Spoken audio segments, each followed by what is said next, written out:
August 25 பிறந்தவர்.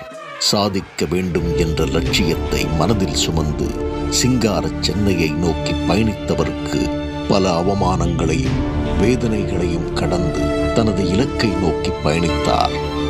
தமிழ் சினிமாவில் பெரும் நாயகனாக உருவெடுத்தார். பாமரனின் மனசாட்சியாக அடித்தட்டு மக்களின் மனநிலையை சினிமாவில் பிரதிபலித்த கருப்பு சிங்கம். தனக்கென ஒரு ரசிகர் பட்டாளத்தையும் உருவாக்கி தமிழ் சினிமாவில் கொடிகட்டி பறந்தவர்.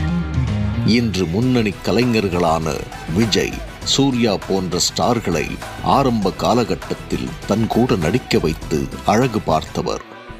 கோபம் இருக்கும் இடத்தில்தான் குணம் இருக்கும் என்பார்கள்.